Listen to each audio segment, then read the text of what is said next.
Welcome to 5 Minutes of Momentum. These episodes are a short 5-minute burst of inspiration, motivation, and massive action. If you need that little kick up the butt to get things moving and to inspire you to take massive action, then every single Thursday I'll be sending you through a 5-minute episode to download, digest, and implement to finish your week off strong. Are you ready to get started? Let's go. Hey, welcome to 5 Minutes of Momentum. Today I'm going to talk to you about building sales resilience. Now, this is an interesting conversation, right? Because there is different parts of sales that we need to be conscious of. Yes, there's sales skills, there's sales confidence, but when it comes to building resilience, it's being able to understand how the rejection is impacting you, whether your mindset around being judged is impacting you. Because when you're in business, you need to be selling consistently, right? You need to be conscious of the sales process. You need to be conscious of the conversations you're having and nurturing sales. And that is putting us in a position to be rejected. It's putting us in a position where we feel uncomfortable. Maybe even talking about money is an element that causes us to feel uncomfortable, asking for people to pay us.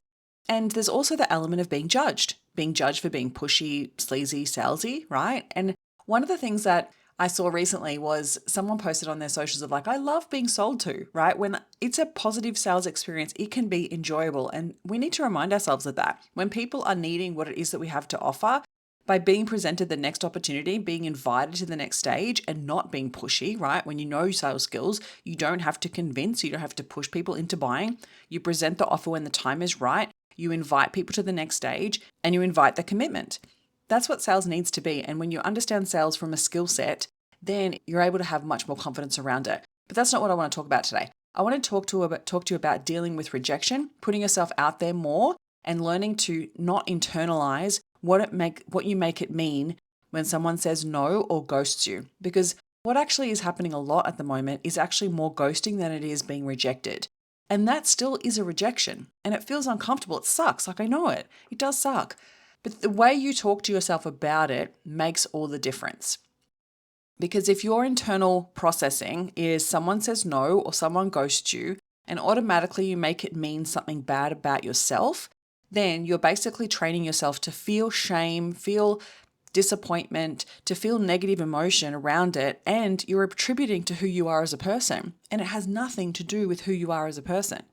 When we learn to have sales resilience, we learn to reframe what rejection means, and we also reframe the judgment piece, because majority of the time the judgment doesn't come. The judgment happens in your own mind.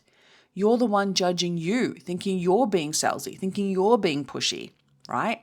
And so you want to recognize the mindset that you have will absolutely determine whether you build resilience and get a tough skin. Like when I was in corporate, I used to have to walk into 7 to 8 physical businesses, literally walk in physical businesses and start conversations that would lead to possible sales conversations.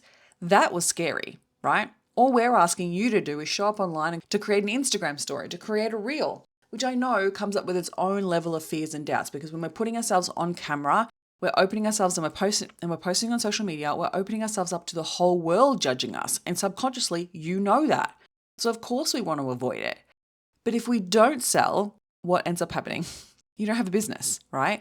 So we've got to get to the point of like learning to use storytelling to sell, learning to guide people to the next stage of the sales process, but most importantly, build sales resilience. Because when you're able to not make it mean something negative about who you are as a person, that you really recognize rejection to be information. Because that's what it is. It's information. Information that we haven't converted correctly. And maybe there was something that we missed. Maybe we need to go back to the drawing board and actually figure out, okay, what happened there? What was the objection? Did I overcome the objection? Did I even uncover what the objection was? Was it the right time to actually present my offer? Did I build enough trust with that client before I got them on the phone? Because I'm seeing that a lot as well, is that people are getting sales calls, but people are ghosting the sales calls, not showing up or not converting on the call because of the emotional resistance that comes into play. And that's usually because not enough trust has been built. Trust that you're the right person to invest in, trust that you'll get the result for them or that they'll get a result working with you. Trust that they're not going to waste their money. Like there's a lot of lack of trust because we're in a major trust recession, which I did a whole other episode on earlier in the year. But the sales resilience piece is what you tell yourself when you experience the rejection or the judgment, or even just the fear of the judgment, right? Because sometimes, like I said, it's your judgment on yourself versus someone actually saying, oh, you're being salesy. No one says it out loud. They might think it, but you're fearful of what they're thinking. So the sales resilience piece is reframing that. What you make rejection mean, reframing what sales means. Because if you're judging yourself for being salesy, it's most likely because you either haven't built the trust, you haven't built the relationship with the client and got permission to actually sell, and you're just like putting it out there being like, please buy from me from a desperate energy, right? So that feels salesy. So it makes sense that you feel that way, but don't judge yourself. And then it's also a resilience piece, right? So the more you do it, the easier it becomes. Like every time I used to walk into those doors every single day, I had to build the resilience, and I had to tell myself positive things in order to get out of the car and get into that building. Like it was scary, and that was potential physical rejection right there. Like I had thoughts around like, oh my God, they're going to call the cops on me, right? And there was a lot of fear around being rejected and being told to get out.